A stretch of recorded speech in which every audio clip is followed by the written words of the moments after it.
Bert! Get him! Yeah! Ron Babe was right.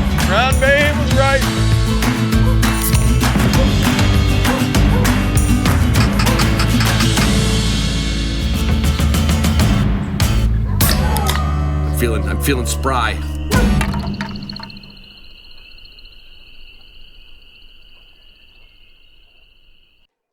Well, damn, that week went by fast, and I mean fast.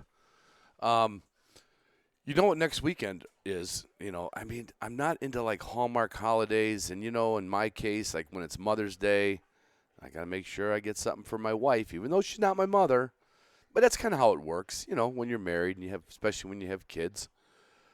So next Sunday is Father's Day.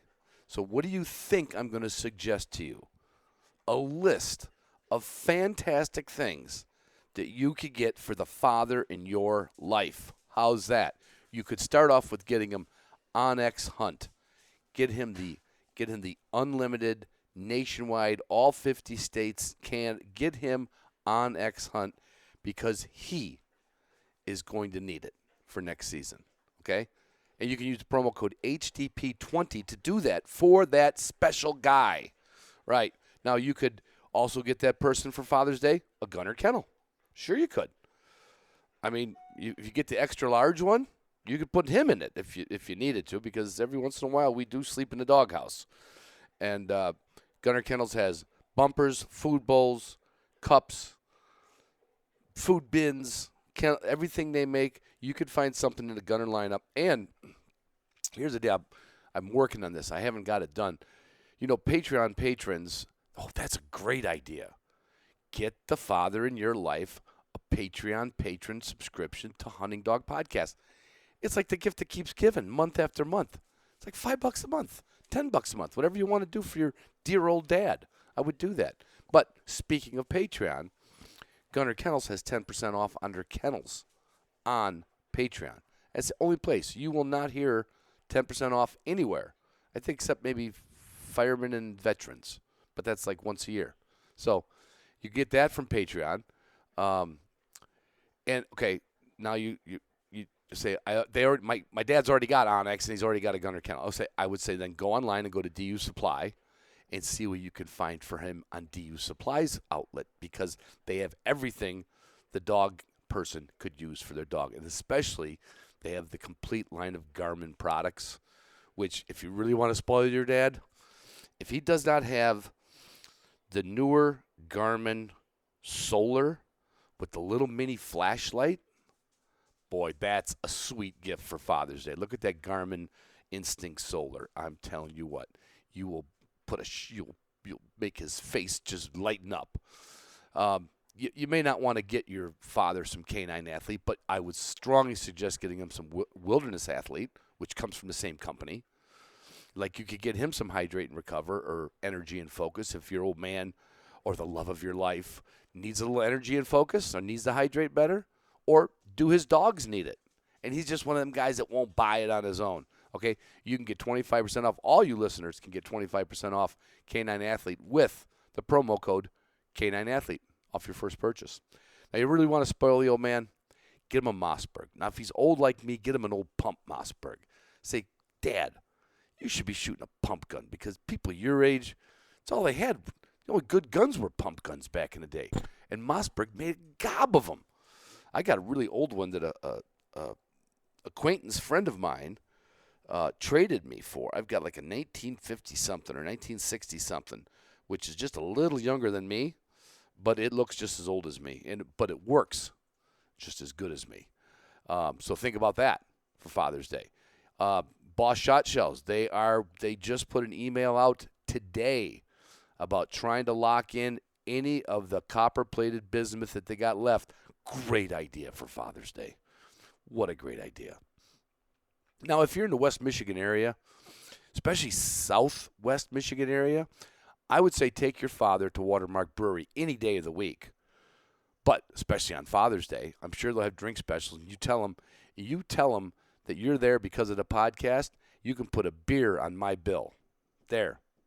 They won't know what you're talking about, but I will definitely cover the expense of that. Pro Plan, okay. Yeah, that's the one thing you're not going to get for your dad, but you could get it for your dad's dog. And you could also, here's something else you can do with Pro Plan.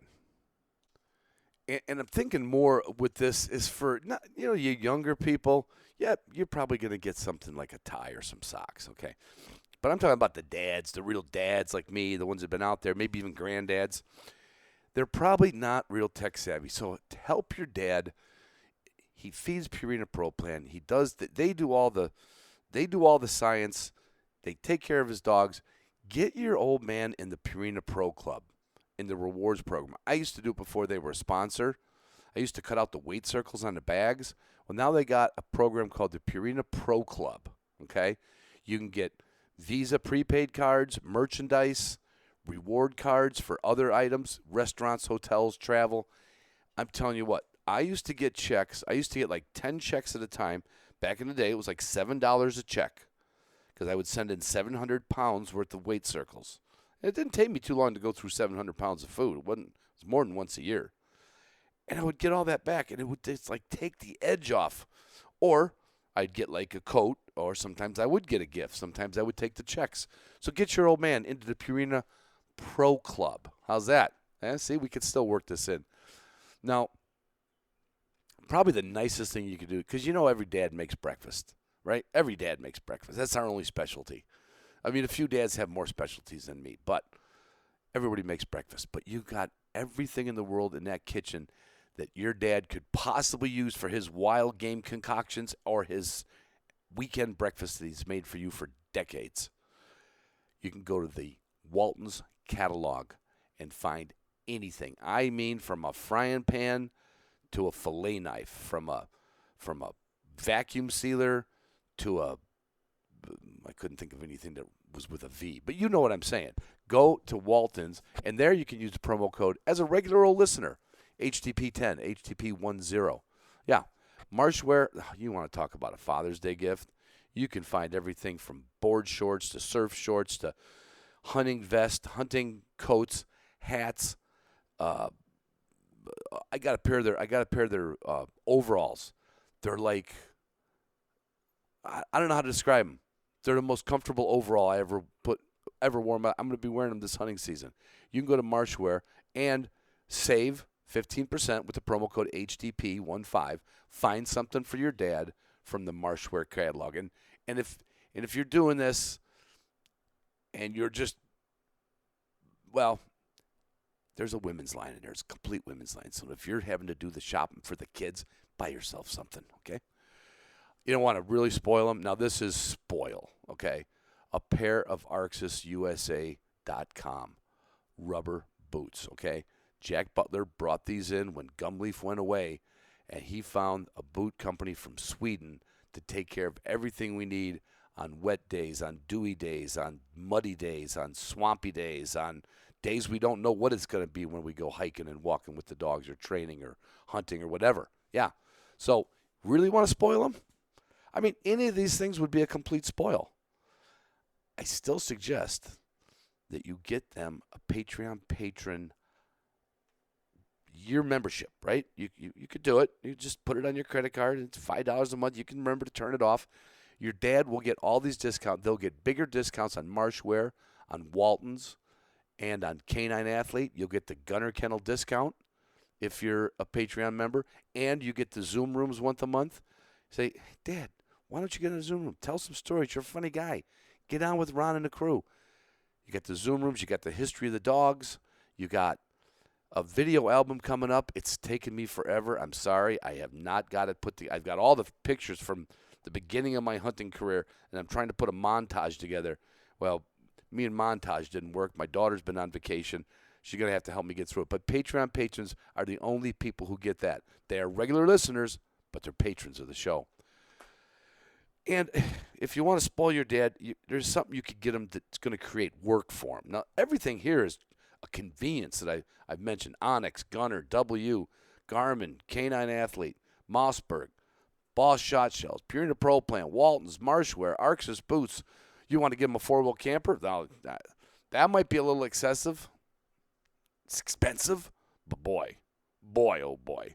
But what you could do is your dad's dog untrained? Is it? Do you think he could do a better job with it? Do you think he struggles with training his dog? Well, get your dad a subscription to the Upland Institute for the pointing dog training that you'll finally be like, I can take my friends with my dad's dog. That would be another great idea. Boy, I'm just full of great ideas. Anyway, in advance, in case I don't get next Sunday, I'm going to be busy next weekend. So the episode might not come out till Monday or Tuesday. So, happy Father's Day in advance to all you fathers, past, present, and future. I love you guys. I love you girls. And this week, I love you fathers more. All right. All right. I want everybody to pay attention. We have two of my, well, I wouldn't say two of my favorite people, two of my most famous favorite people from Purina. I've had a long partnership with Purina, not just with the podcast, but, feeding it ever since. Karl, I don't know if you can remember. Oh, I should have introduced Karl Gunzer and Dr. RuthAnn Lobos. Dr. RuthAnn are you the head veterinarian? What's your title? I know Karl's title. I don't know yours. Yeah, so I'm senior veterinarian of Purina North America. And that's got nothing to do with age. Nothing to do with age, no. Because I'm a senior podcaster, but that's got everything to do with age. But Karl, I was looking back, I was trying to look some stuff up, and ProPlan itself came out in 81. What were you doing in 81? Because I know I wasn't feeding, I didn't have a dog in 81, and you're not quite my age.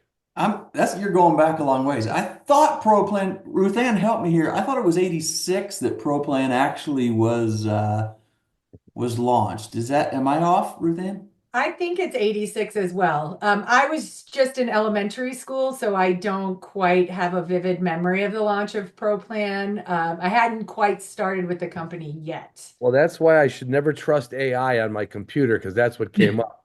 But where I was going was, I remember, so it makes sense if it was 86, because I remember they used to sell it in these, like, the Tidy Cat plastic totes. Yep. And they were the most, like, Gunner would have never been able to come out with a food crate if Purina ProPlan would have stuck with those totes. And they put the kitty litter in there, and I use them for everything. But yeah, so it's been around in my dog since before, and we're going to go back and forth from veterinary, a couple questions I have from people, and I'd like to get a little history of Purina. ProPlan it's considered the premium line. Why is that the premium line, Karl? I mean, because no one wants to think like the other ones aren't good, but what is it about ProPlan? Yeah, and it's kind of where we bring our best science to market first. So kind of innovations in the dog food world kind of start out in the ProPlan brand. So we do a ton of research, whether it's through universities or at our pet care center, in testing, whether we're trying to come up with new ingredients or formulas like Bright Minds that helps dogs, older dogs, mental acuity, or our latest one is a cat food that helps reduce allergic reactions in owners. So all of that sort of science and technology comes out in ProPlan first. So it's kind of our leading science-based brand. It's also only available sort of through pet specialty channels and online. So you're not going to find it in, say, Walmart or Kroger's Target or something like that. Yeah. But that's sort of our flagship brand. Yep.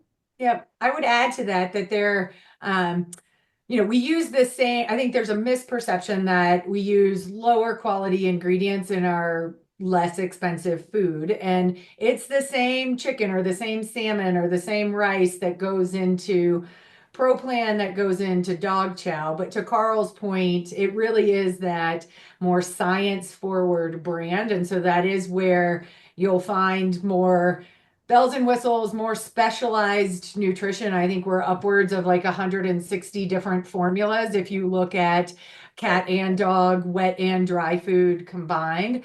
And so that's where it can really get in if if the dog has a very specific need, or the owner has a very specific preference in what they're feeding, the options are more widely varied across the Pro Plan brand versus some of our other brands might only have 2 or 3 different options They might just within. have a puppy and a senior and a Yep. regular, and Propan's got this for skin sensitivity, for allergies, for all that kind.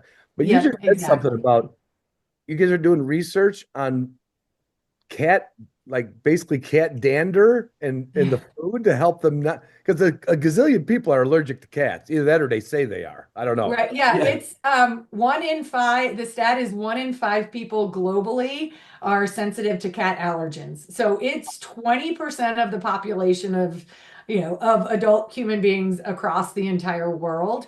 And with that, there are 2 specific allergens and one that is even a higher percentage of the true protein that cats produce actually in their saliva that people react to. So we looked at, given that Purina is all about people and pets being better together, and cat allergies as well, serve as not only one of the primary reasons people relinquish cats to shelters, but then also a reason why they won't bring a cat into their household.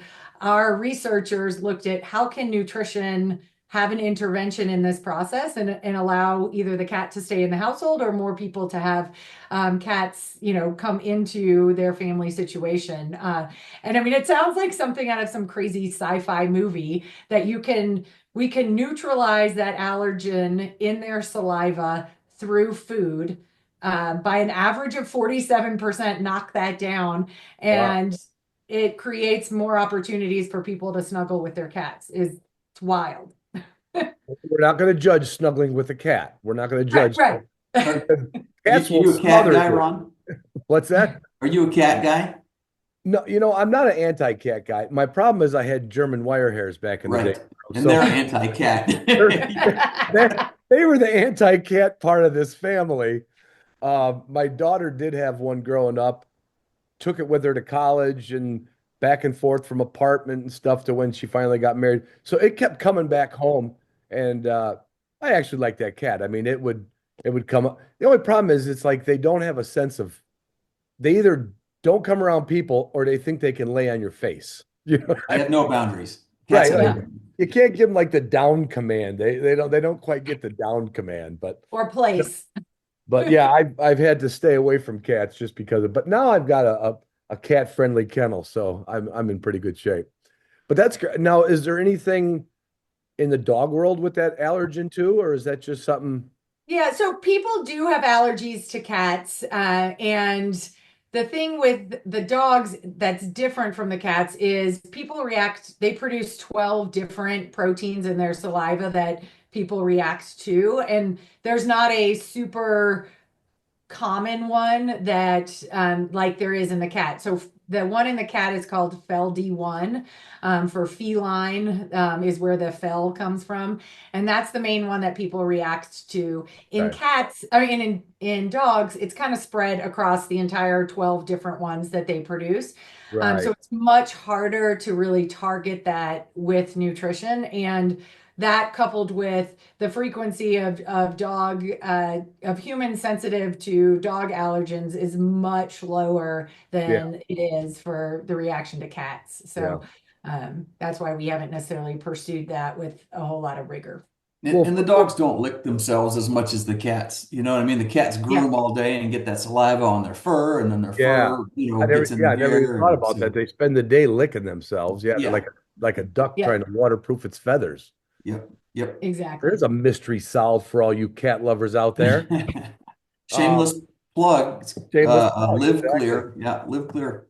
So, Somebody asked me, a couple people wrote me. I didn't have time to get a lot of questions. Um, Describe a feeding trial, Ruth Ann. Like, what is like when is this when you're just doing a new formula, or what does that look Yeah, like? Feeding trial. sure, sure. And that is to kind of build on like Pro Plan and being a science forward brand. So we So I'll take a step back. So AFCO is the Association of American Feed Control Officials.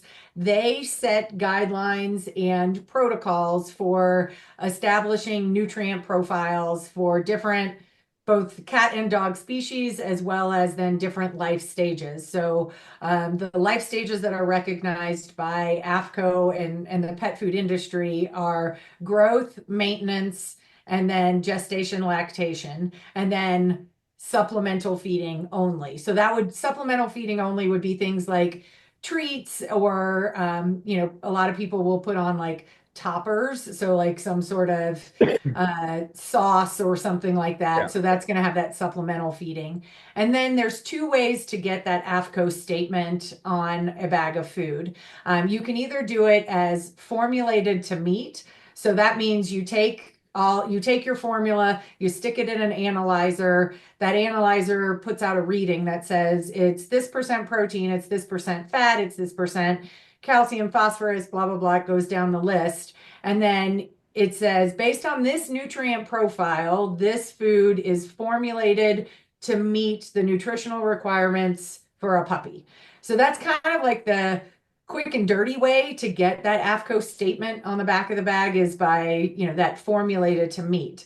ProPlan, and there's, a number of different pet food companies will also go about the way to say that this is approved for growth by animal feeding tests. So what that means is you feed it to a group of dogs for a certain amount of time.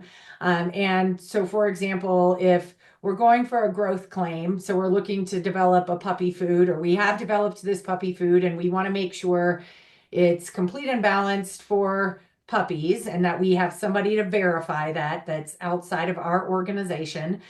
We would say we'd have to feed it to a group of puppies for 18 weeks, starting at 8 weeks of age.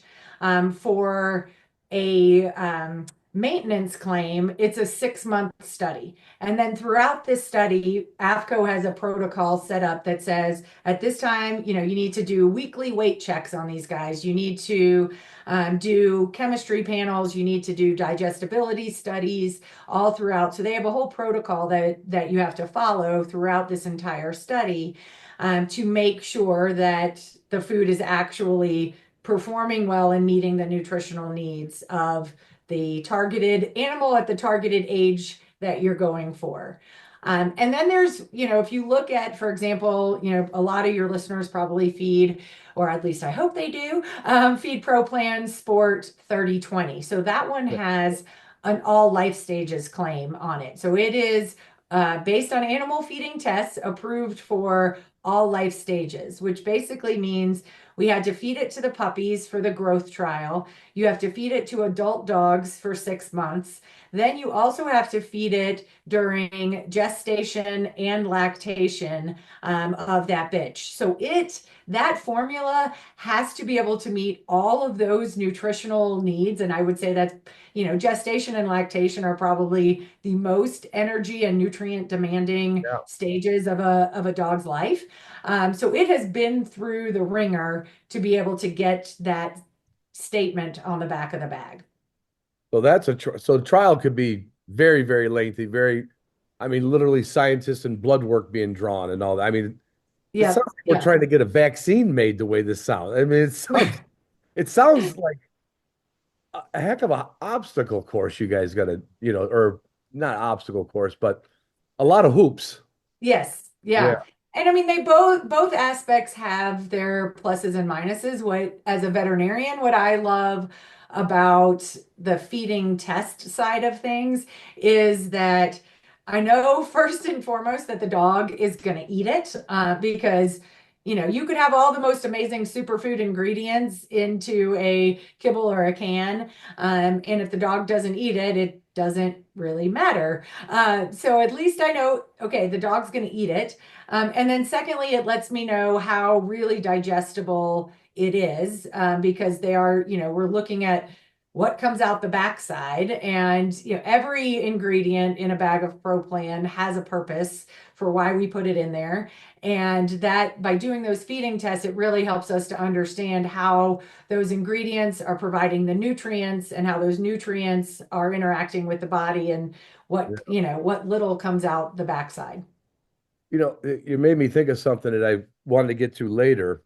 I had just a note that says skinny dogs. Okay. And I'm not talking about like making a rib show because everybody knows that, the worst thing for a dog as a person is to just have extra blubber on you. It's no good for anything.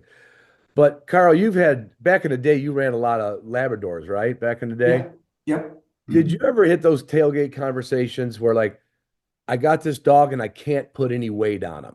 You remember? Absolutely. Yeah, absolutely. And I had a couple of wire hairs that were like that.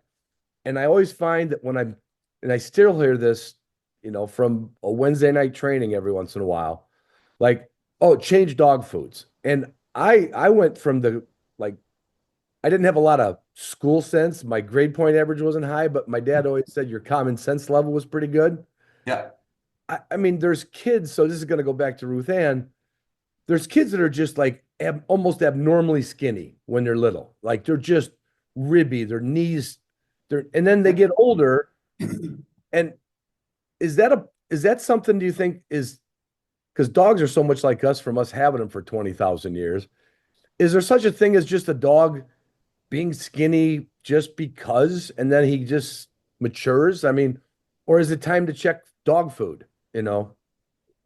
Yeah, I mean, I think it's probably a combination of both. I mean, I'll do my, PR disclaimer here of Yeah. every dog is unique and has their own metabolism, and that's why it's important to, assess them on an individual basis, have that, conversation with your veterinarian, measure the dog food using an 8-ounce measuring cup, so you know how much you're feeding. You're not just dumping a scoop into their Right. bowl.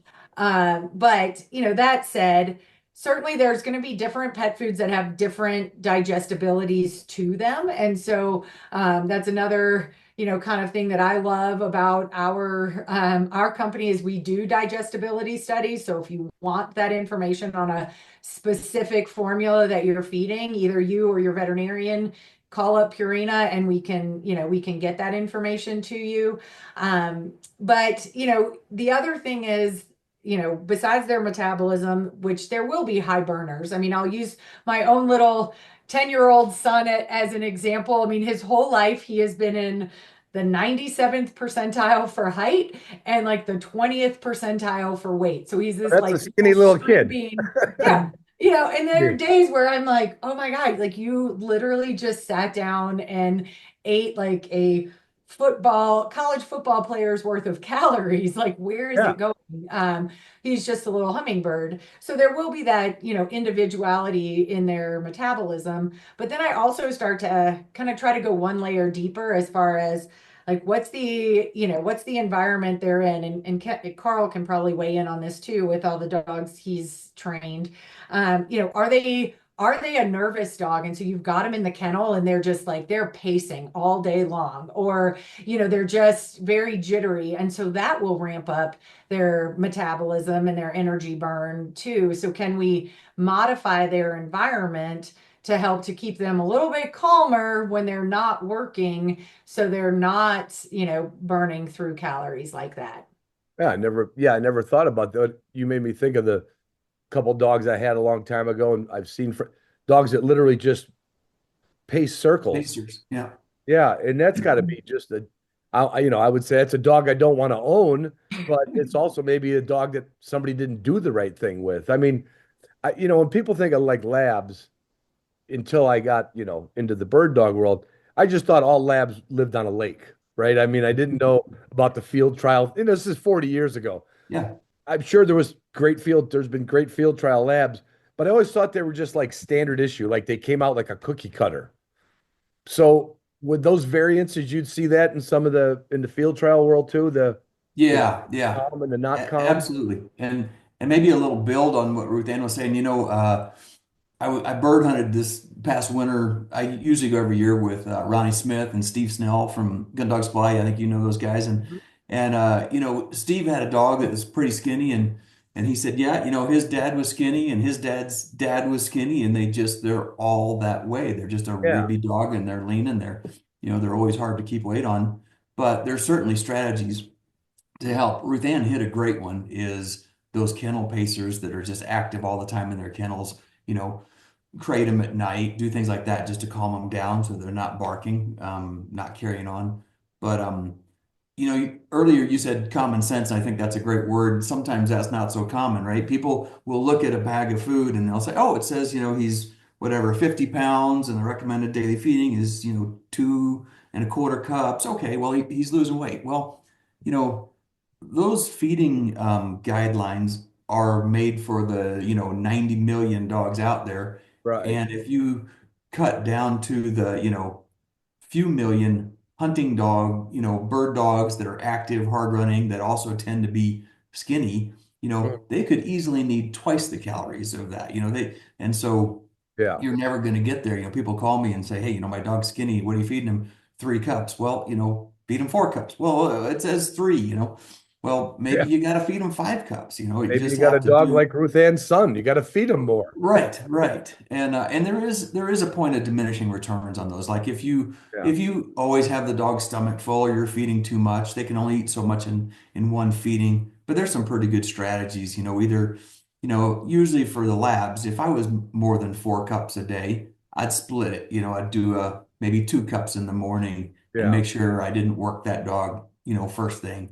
Yeah. Um, Sometimes it's a gut microbiome balance, and put them on a product like Fortiflora, a probiotic for a while, can really help get their digestive system working properly. If there's an imbalance in their stomach, you're helping that gut do a better job. You'll see a lot of those kind of hyper dogs that you're feeding a lot of food to. They are the ones that end up, because they're nervous, they have a loose stool. And if you can Right. kind of help their gut a little bit, that really helps too.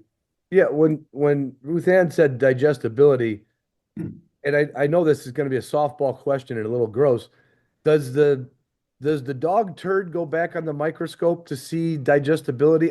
Literally, I'm being honest. How do you know? Do you resample the yard sample? Yep. I, I, Yep. I That's kind of yeah. assume. I mean, nobody ever talks about it. You Whose know, job is that? I just want to Yeah, know. I know. Who's, I'm real glad that's not my it's not the job. senior veterinarian's job. yeah. No, not my area of expertise. I mean, I do deal with a lot of BS in the jobs and in the job that I do, but thankfully not having to analyze it. But yeah, it's exactly that. I mean, our I would say sort of clarify, because I've gotten this question a few times. While I guess technically we do, use animals for testing. But by testing, I mean palatability testing, digestibility testing.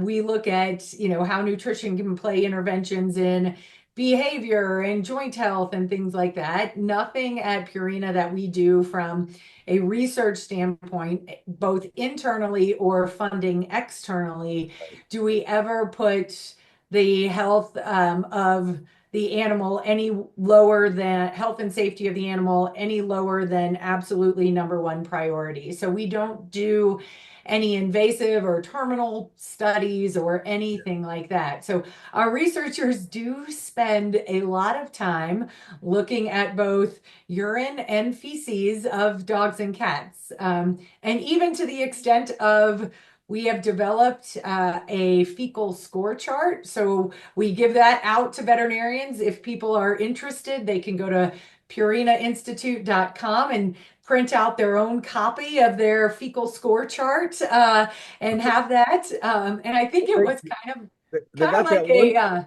oh, go ahead. They got that one company where you can do that at home. So I guess Yeah. I guess We'll we should send have you a it. box. Yeah. I mean, where we were, you know, people would always say, like, if you could, you know, literally pick it up and without it falling apart, is that necessarily a sign of or could that be a dog that's a little too dehydrated if it's that dry? I mean, people always refer to it as a candy bar, Tootsie Roll. Yeah.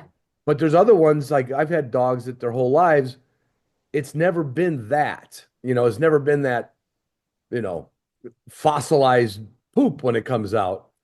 But I've had other ones that were like, well, at least that's not a hard one to clean up. I could grab a, paper towel and I could get away with it, right? Is Yeah. this Yeah. something we should look for in our Yeah, dogs? so you really do want, without getting into too much graphic detail, but Right. you really do want it to be like that Tootsie Roll consistency where you can pick it up.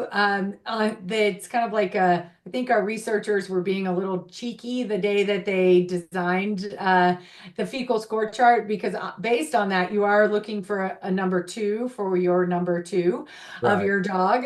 But it should be, and that it's still got a little bit of moisture, so you don't want to, pooping out charcoal briquettes out the Yeah, right.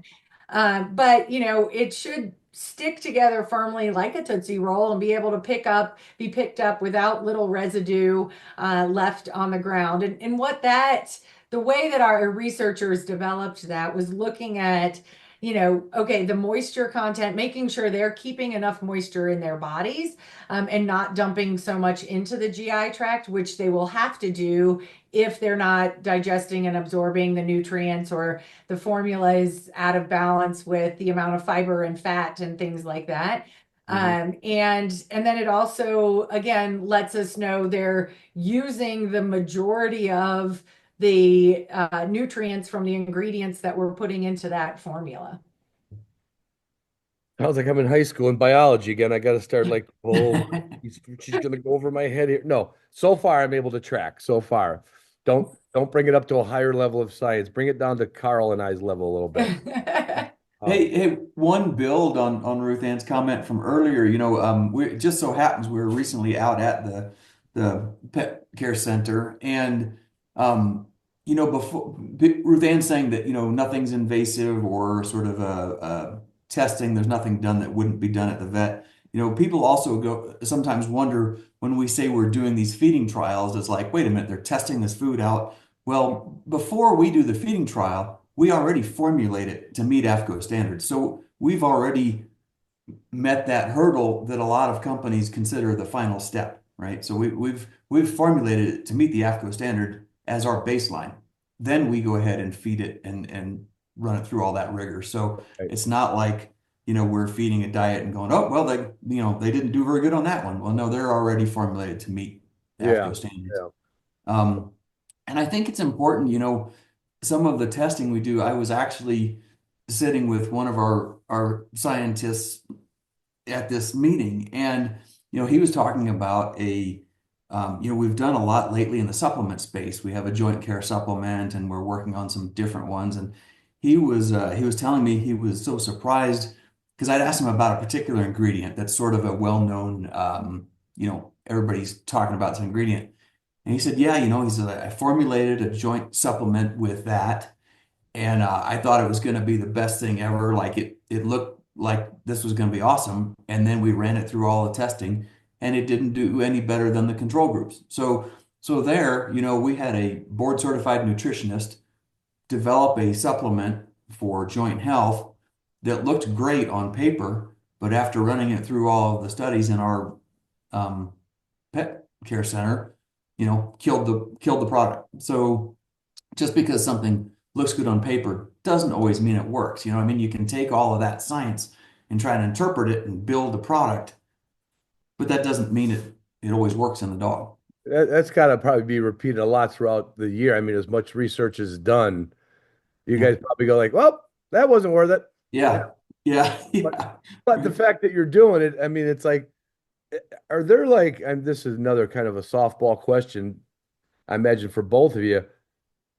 Um, do you guys have like 2 or 3 or 5 year strategy plans, like what we're going to be in 5, or are you just keeping up with making dog food? Like, or is there like a long-term plan, like to get this to something else, a different level, maybe not even kibble someday. I mean, it's something weird, but how does that work? Or are you guys just trying to do the research and trying to get the food out the door.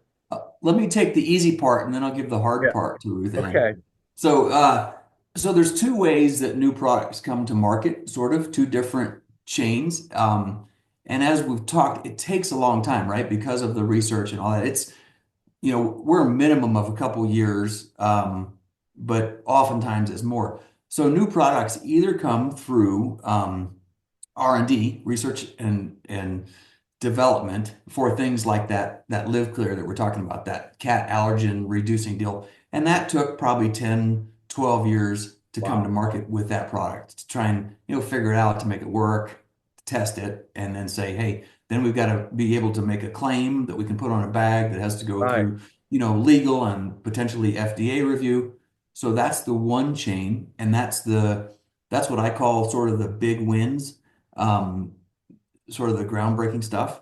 And then the other way stuff comes in is a little more short term and marketing. So if the marketing team says, hey, the latest, greatest, everybody wants, I forget what you called it one day. It was like mongoose and kangaroo formula. I don't know. Right. That's like, crickets or whatever, bee Right. pollen, we got to make a food with that. Well, then stuff will kind of come in from the marketing side, and that's more meeting consumer demand. But Okay. so there's different ways that products come into different lines, based on that.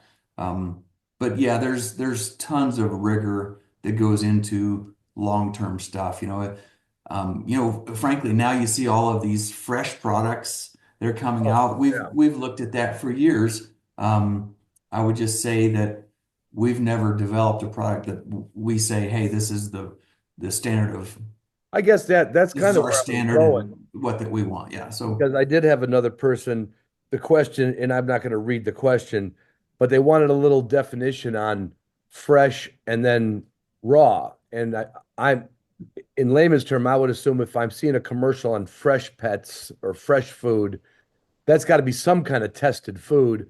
But then the difference, the opposite of that is people doing raw at home. So, Ruth Ann, what Yeah. like fresh food? I put it this way: I would bet if it was the right thing to do, Purina would have been the first one to do it. That's just hats off to Purina. But what about like fresh food or raw? I mean, like, are there any things to be concerned about with that? Sure, sure. So, I mean, I think, one of the things that sort of prompted all of this is there is a misunderstanding or a misperception, if you will, that uh, kibble as it is like an ultra processed. So there's a lot of the haters out there are like, kibble is no different than feeding your dog a bag of Doritos. And I'm like, well, show me the board certified nutritionist that says Doritos are complete and balanced for a human's diet. Like that's just There not might out be a there, not realistic. manufacturing similarity to it where they ultra heat something, but that's Right. well, Yeah. Right. So, I mean, they're both made in a factory and they both are probably, Cheerios is an extruded product, just very similar to how kibble is an extruded process. right, But when you really break down what extrusion means, it's really not that different than taking your the chicken and putting it in the Instapot and it's cooked under with, steam and pressure and heat. That yeah, is what is happening with the kibble that's out there. So, but there are a lot of people who are really loud about the processing part of things, right, and so that's I think where kind of this push for fresh has come. I mean, we could probably do a whole dissertation on the consumer interest and what's driving that, but for the simplicity, I think that's in a nutshell where this kind of push for fresh has gone. There's really no data out there that says that fresh, whether it comes in a tube or a pouch or whatever, is any more nutritious, less cancer causing, anything of that nature. And so it's one of those where it's like, well, there's a consumer preference that's driving it, but where it doesn't necessarily resonate with a brand like Pro Plan is we don't have the science to support that this is going to give any better health benefit. right. selfishly, from a veterinary standpoint, that stuff is really, really expensive, and can be really expensive. Yeah. And so I'm like, I'd rather have them spend money on a quality, complete, and balanced kibble, so that way when their dog gets sick, we can have the money to do the diagnostics or the treatment or whatever we need to Right. for them. So I get a little hot when people start like telling me that it's costing them, you know, upwards of $150 to $200 a week to feed their 75-pound Labrador this fresh food, and they don't have the money to run the blood work to understand why their dog is in my clinic for that particular condition. Yeah. So, that can be frustrating. On the raw side, I there's a lot of folks like when we work with a couple of service dog organizations and therapy dog organizations where we train dogs to be able to go, or we support the training of dogs to be able to go into hospitals and schools and things like that. So that organization, along with the AVMA, are very concerned about raw food diets spreading disease, especially in places where people might be immune compromised. So to kind of think about it, things like salmonella, E. coli, pasturella, listeria, those bacteria that are in the raw food and why we cook our chicken and why we cook our ground beef, can stay alive in a dog's GI tract the whole way, and even out into out into the world. So while they might not get sick from that E. coli or that pasturella, they can spread that bacteria into the environment. And, they clean themselves, or they go to eat and then they come right over to you and lick your face. They could be depositing that bacteria, in places that could get us sick, as well as it's really hard to get a true raw food diet complete and balanced. So you're not only putting the risk of the health of your dog, but also then the health of your household and the environment, is exponential in comparison to the, 100,000 quality and safety checks that we do at Purina in a Right. 24-hour period. You're not getting that oversight on a raw food diet. If I reached into my bag of Pro Plan, I'm not going to get listeria or salmonella because No. that's just I might get a funny look in my mouth after a minute. But um, so yeah, a friend of mine, she was on a hunting trip and she had a bunch of frozen, and I know this. In fact, you guys probably, I know you know her, but she had a cooler of frozen chicken thighs, and she would thaw some out during the day, and I was like, I can't even imagine wanting to do that, you know. Right. Then also having to figure out what do you do to supplement it because a coyote doesn't just eat chicken legs, they eat chicken guts and chicken livers and chicken. Yeah, Yep. I but all this stuff seems to like for some reason just keep getting more traction, you know.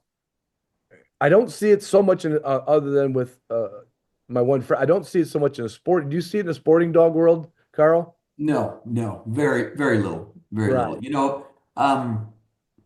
It's interesting, even sort of Europe, which was long known like a lot of the border collie guys and different trainers in Europe, for a long time, they fed more raw diets and sort of saving money. And even over there, you see more and more commercial-based diets. I think I think it's probably, it's sort of like watching the news. You think everybody's, you know, you think everything's a mess, and then you realize the news focuses on like, A mess. They the only focus on the minuscule, they mess. focus on the mess, right? They focus on the bad and all that. And I think it's a lot the same maybe with these diets. You hear more, oh my God, everybody's feeding raw, everyone's feeding fresh. Well, maybe not. Maybe they're just advertising a lot and talking a lot on social media. But in the reality, I don't know any professional trainer in the retriever or bird dog segments that are, you Yeah. know, feeding anything but a commercially processed diet. Yeah, I wouldn't I mean I wouldn't just for the simple inconvenience I wouldn't do it, but I know people always ask, fresh and raw, is it worth it? Now, is there anything, Ruth Ann, that you would give your dog, whether you are on a hunting trip or a long hike or whatever, is there any human food that you would give your dog? I don't want to put you in a in a knothole here, but I mean, we're all guilty of giving our dog a bite of the sandwich or a piece of the bread. Is any of that stuff good and or bad? I mean, are you better off just saying kibble and that's that? Yeah, I mean, one of my huge platforms is keeping dogs lean, and that, to our discussion earlier, that's not as big of a problem in the sporting dog world. I mean, I've certainly hunted over some dogs that are obese, and we had to cut our hunt short because of that. But that's more of a rarity than Yeah, commonality. But so I mean, I think there's given a little bit of your pretzels or whatnot, if you're out on a long hike or you're having a snack in the field, is not a big deal. One of the things is our dogs that people I think often get confused is our dogs don't sweat like we do. So like we'll drink Gatorade, or whatever electrolyte drink of your choice, right, and on a hot training day or something like that. Our dogs don't need that electrolyte replacement, in order because they just don't sweat like we do. They pant, right, to right, offload heat, not sweat. And honestly, they burn fat for endurance. So that is their fuel of choice. We as humans, we burn carbohydrates. So that's why, like, I'm a marathon runner. So the night before, or leading up to a long run or a race, I'm going to be loading up on carbohydrates because I want that glycogen in my muscles. Our dogs actually, they like fat. And we know they perform better when they actually have an empty GI tract, and can have that endurance longer, because the blood flow isn't then going to their stomachs or their intestines, and being diverted from their muscles. So, giving them a little something if you felt like it, would be totally fine, but they also don't necessarily, quote unquote, need it to fuel the rest of the day, with the exception of the small percentage of dogs that have hunting dog hypoglycemia, which again is more of a rarity than something we see right, commonly. right. There's nothing you want to hope to plan for having that. That's a whole different, Right. yeah. Yeah. So little, but I know some people just throw an egg in, like an egg. Yeah. Is that's not gonna good, bad, or indifferent? Does that just make us feel better? Probably. Okay, I mean, I like eggs. They're easily me too. digestible. If there are dogs who, make people are like, we've done everything, 6 ways to Sunday. I still can't figure out how to get any weight on these guys. We'll start looking at things like egg is, as close to a perfect protein as you're going to get in any protein source. It's still Yeah. not perfect for them. But it is very easily digestible and has a lot of good amino acids inside of it. So I'm fine with that. But to your point, it's probably more doing good for our soul to share that with them than necessarily their bodies actually needing that. God, you made me think, what's the picture of pet ownership in another 50 years? They will be at the table every day. With a knife and fork and opposable thumbs. Yes. Yes. Exactly. No. Exactly. Karl, I mentioned, or I wrote something down here. Now, this was off of AI, so this could be Uh-oh. totally wrong. Okay. But this was according to Yahoo Finance that last year, Purina donated $37 million towards academic partnerships and nonprofit community organizations. Hmm. I mean, whether the number's right, it's obviously in the tens of millions, right? Yeah, for sure. For sure. Now, does that include just like the sponsorship of like show ring banners and stuff like this, or is this for research, or what does that kind of mean? Good, good. So that's a snapshot of kind of all of our nonprofit donations. So that would go everything from what we do for like Pheasants Forever and Quail Forever, Right, Ruffed Grouse Society, American Woodcock Society, Ducks Unlimited, California Waterfowl. So it's that's part of it. Part of it is for organizations like the Canine Health Foundation or seeing eye dogs support, or things like the Purple Leash Project, or community support. Like you heard, there's been a lot of tornadoes here recently in Missouri and Kansas stuff. Whenever you see there's a tornado or a hurricane, and Purina will go, and we work with an organization. Um, it's escaping me right now, RuthAnn. You can probably help me, but it's not. Is it not Red Rover? But anyway, to basically help donate food and get food on the ground in the case of natural disasters. Okay. Sort of like a Red Cross for dogs, and Right. um, So that's but just a so it's a culmination cumulative of all of those all things. those Yeah, things. yeah. Yeah. That's, I mean, I don't want to, like, obviously I'm a big fan of the product, and they were a big sponsor of NAVDA, who I was entrenched with and still am. I'll be at a test tomorrow. Um, the in some cases just the monetary amount that they give to that organization, because they believe that organization's working on the benefit of the dog, basically. Yeah, That's yeah, that's our mission. People and pets are better together, and the more people do things with their dogs, so NAVDA, NASTRA, any of these different organizations that are yeah, testing, yeah, it's about the dog, but it's also about the person. It's about, yeah. people's lives are better when they're, I just have a heard a dog in them. podcast and they were talking about that Purple Leash Foundation. I didn't even know that was a thing. And my wife literally was listening to it in the car with me, and she was quoting what this lady was going to say about, women and battered women's shelters and children's shelters where they're allowing them to get. So is that a Purina sponsored project? I mean, it's an outside project, but it's something Purina's backing as well, that Purple Leash. Yeah, so we partnered with an organization called Red Rover, and our mission is to to have a domestic violence shelter that is also pet friendly in every state. Because right now, it's upwards of about 50% of women who are or people who are experiencing domestic violence will stay in that relationship if there is nowhere to go with their pet because of Wow. the abuser making threats or actually actively then abusing the pet that's there. So it's something that we not only put, I would say, the dollars behind from a financial standpoint.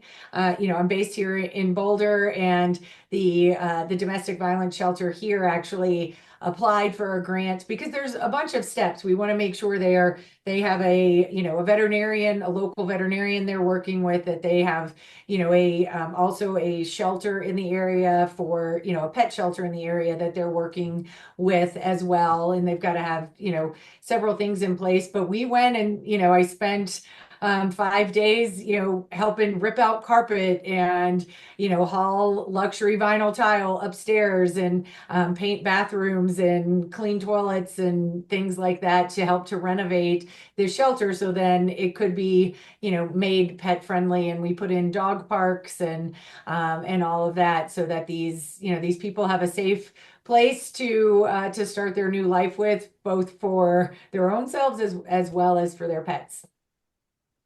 That's a lot of pet stuff, I Yeah. mean, Yeah. let's turn it a little bit to personal pets. Karl, last I remember, you were messing around with some herding dogs, right? Yeah. I How's that definitely looking got these bit with days? the border collie bug, and sheepdog trialing and all that. Now, unfortunately, lately I got to admit that I've kind of stopped trialing. I sold two of my three border collies, and have kind of a 9-year-old retired from work border collie. He's now a therapy dog, and my wife's been taking him to different things.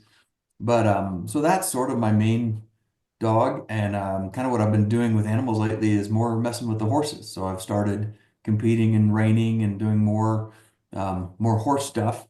But fortunately, I have lots of friends that have really good dogs to hunt with. So I Yeah, haven't. that's a So right wonderful now, I thing. honestly don't have a hunting dog. So I just go Well, hang out with Keith or RuthAnn or that's like being a Callie or fisherman different with friends that it's like like to being a hunt. fisherman without a boat. You got That's friends with it's boats. pathetic, isn't it? Yeah. So Ruth Ann, you kind of jumped into the bird dog world, right? I did. So I'm an adult onset hunter. It started hunting about 5 years ago, and Finn, my yellow lab, I call him my gateway dog into the world of hunting. But he was never professionally trained. We got him at 2.5, and when we moved out here to Colorado, started just saw him, went out. My husband was like, "You need to come see Finn," flush up some roosters. And so we went, and he was like, I think you'll really like pheasant hunting. And he couldn't have been more correct. So fell in love with that. Finn is now 10 and a half. And so about a year ago, we crossed over into the versatile dog world with our wire-haired pointing griffon journey. So she's about almost a year and a half now. She went out to Tom Dawkins' place for it was supposed to be 3 months, but she needed an extra one, so it was about 4 months It of was a little slow. yeah. Well, part of me wonders if she was a little slow or Justin King fell in love with her and didn't want to give her back to me. Oh, okay. So he and Mike Wieben did the training out there with her. So we're excited. Last year I would call it running around in the field with us. And so I think this year will be her first, real year of going out there and putting all the pieces of training together and hopefully pointing some birds for us. What made you go down there? What made you go down that road? I mean, you've obviously in your capacity, there's a lot of breeds to pick from. Yeah. A lot of people will sometimes just go for the look. Like I had them, still got two of these silly Bracco Italianos. And I mean, I can't tell you how many people bought them from me because they were Italian descent. That was all the thought they put into it. Like, I got to get a dog from the mother country, you know. Yeah. Yeah. How did you come up with a griffin? Did you hunt with one or did you meet one? Yeah, I mean, I had met some, and I think that's part what I have found as a real problem of this job is I now want all of the bird dogs. Like I want a wire-haired Vizsla, and I also I'd go back to a pointer. We almost brought one home from an auction, a live auction at a Pheasants Forever banquet when I'd had maybe one or two glasses of wine more than I should have. That'll But happen. That'll happen. it'll happen, right? But and I'm like, and I want a British lab, and I want them all. But we wanted a dog. I mean, I would love to say that I, go all in during bird season, but fact of the matter is, I've got a real life and a real job that, knowing that, there's only a small portion of the year that's spent hunting. I wanted to make sure that we've got a really good family dog that has that good off switch that's also social. And I like the size. Journey's, somewhere about 48 pounds, which I think is just like a nice medium sized breed to be small enough to be small, but big enough to still go the distance and have that endurance kick to her and all of that. Uh, It so we wasn't the wound up with shaggy, it wasn't the shaggy hair and the bangs. It wasn't the eye. right. Come on. Come on. I should say we also do, my husband probably more than I do, waterfowl hunting. So we also wanted, a dog who wouldn't be afraid to jump into the water when it's, when the Right. water temperature is in the 40s and pick up a duck for us here in Colorado. Yeah. Yeah, Yeah. that's I always get amazed at when people pick a breed. They like I always want to know the why. But then Yeah. people ask me the why. I'm like, I don't know. I think I just saw one and I wanted it, you know. Then Yeah. somehow you turn it into the best dog ever when it's like, oh no, oh no. But that now, was there anything, obviously you and your husband and your son, no allergies to dogs, right? Because there's a lot No. of people, for some reason, the Griffin and the Poodle Pointer tend to somewhat advertise hypoallergenic. They tend to Yeah. advertise that. That didn't come into play or anything, did it? No, thankfully not for us, but I mean, it's kind of a bonus after I mean, I love Finn's, we call it his glitter that he leaves all over the house with his yellow hair. Probably highlighted by the fact that we have dark wood floors, so you see all of Yeah. his glitter everywhere. But it is kind of a nice, I would say, silver lining with her. She doesn't shed a whole lot. We have a stripping tool that I use to just kind Right. of keep the tangles out. But that has been and will be a learning curve going with, the a bit of a longer coat. And we've found cowboy magic thanks to some recommendations of some friends to help to kind of get those burrs out and keep Yeah. her coat from velcroing everything in there. Yeah, it could be a difficult coat, and Griffins are known for a real variety, from a Yeah. really harsh flat laying coat, which in a European standard, they wouldn't breed something that didn't have and then we have some here that literally look like a sheepdog, you know, Right. and that's a tough one. That's a tough one. I've always stuck to a somewhat shorter coated dog. A little wire hair is not bad, but a long wire hair is, oh, you got your hands full. You got your hands Yeah. full. Well, I'll Yeah. tell you, my wife has a little Cairn Terrier, and that's a breed that's supposed to be stripped and all that. And people, say, well, they don't shed, and whoever says Cairns don't shed is a complete liar. Yeah. They, So, they should work in marketing for one of those fresh food companies. yeah. Because if they pulled the wool over that, they can pull Yeah. the wool over Yeah. our dietary needs Yeah. for our dogs too. Yeah. Mm.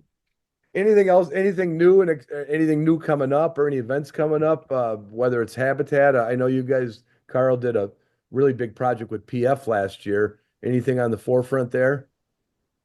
Well, one plug. I'm super excited about the Ducks Unlimited Expo in it's in Memphis the first week of August, which sounds terrible, but it's all indoors and air conditioned, and so they held that expo in Texas for a few years. It was an outdoor event, and with it was a great concept, but just kind of hard to execute that outdoor event with Yeah. weather and heat and all those things. So it's moving indoors in the Renaissance Convention Center in Memphis, August 1st, 2nd, and 3rd. I'm excited. We're presenting sponsor for that. We've got a big footprint there. We're bringing in a bunch of our different trainers and Yeah. dogs to do presentations, and Dr. RuthAnn will be there presenting on a few nutrition and maybe emergency care, Seth Bynum. So yeah, so excited about that. Kind of like what you do at Pheasant Fest. You have a big Yes, space, a big Yep. stage, seminars, absolutely. and all that. Yep. So I've never This- hit that when it was in Texas, but I wouldn't mind trying to see that when it's in Memphis if it's inside. Yeah, I'm not opposed to a nice air conditioned yeah, yeah. auditorium. Well, I'll get you a ticket if you want one. So, How about give me two? Could you squeeze two? deal. All right, Deal. that's not Yeah. a couple floor passes. Yeah. Ruth Ann, what's on your docket coming up besides they keep you busy all over the place? Yeah, yeah. Well, I mean, I headed actually this weekend when we finish up here to Vail. We are sponsoring the GoPro mountain games over there, so we get to watch some high flying people and dogs actually. And I'll do a little presentation for folks, teaching them because that's a different consumer, teaching them about what a healthy weight looks like and some fun kind of cool things they can do to keep their dog's core strength nice and strong, and kind of activate things like that. So that's eminent here. And then yeah, I got a number of different conferences. I'm excited to go to Ducks, especially because it's air conditioned as well. But I think it draws a great crowd, and without kind of the I would say the factor of weather Yeah. holding people away. I think it's going to really be a great opportunity to share some knowledge and kind of tap into that crowd. We do a lot of work with the upland folks, and so to be able to tap into our waterfowl friends and spread Yeah. that dog health knowledge is going to be a great opportunity. Well, that's cool. I appreciate you guys carving out a little time for an unabashed plug for my favorite dog food company and everybody's favorite dog food company. Any other closing thoughts? And one question I did have, you mentioned early on, like where people can call Purina. Yep. Like I don't think you can call a lot. There's not a lot of companies you can call. Like, I mean, is that just for like a food question? Is it a veterinarian question? I mean, what does that look like for a consumer to be able to call Purina between, business hours? What can they? Sure. Yeah. So it can be a, question about the specific food that they're feeding. If they have any kind of concern maybe or something like that, they can call. We have a dedicated line for veterinarians to call. So if you're a consumer and a veterinarian, you kind of get the bonus of, Yeah. you can call and actually talk to one of our veterinarians.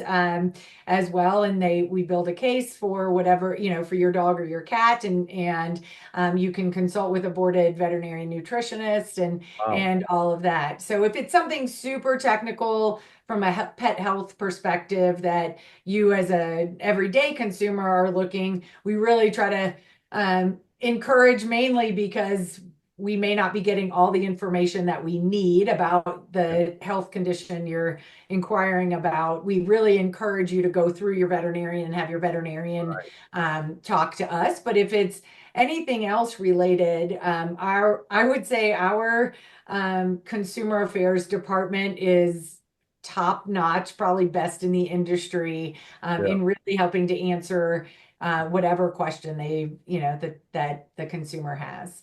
And the Yeah, numbers you on can the, talk to a real person. It's not just Yes. a AI chat bot or something. You can actually talk to a human. and you can understand them. Yeah, Yep. that's great. That's If great. you understand a Wisconsin accent, I mean Well, that that's could be, I was going to say, if if they're from Duluth or yeah. might get a little AI there. Oh, no, that's not bad. That dog's fine. Okay. Yeah, good. But, well, I really appreciate you guys coming on, and I will hopefully now I'll be looking for that event in August down in Memphis. Might be, Yeah, come might on. be. And better than that, let's get together out in the uplands this fall. We've threatened to do it for years, and Well, we that gotta would go. all. Since I don't have a bird dog, I gotta glob on to friends like you. So don't be a I will stranger. send both of you my itinerary, All I right. love All it. right. and griffins are allowed, so Okay. there's no griffin hate. There's no griffin hate. I am a versatile dog lover, so I can speak volumes, and I can tell you some funny griffin stories off the air someday. All right, Karl, Ruth Ann, thank you so much for coming on, and I hope you have the good rest or a good start of summer. And I'll see you in August, and I will get you some dates. And I All want right. to see if Karl can shoot as good as he can run the sporting dog division at All right. Pure. Look forward to it. Thanks for your time, Ron. All right, Yeah, you thanks for guys. having us. Yeah. All right. Bye. All right.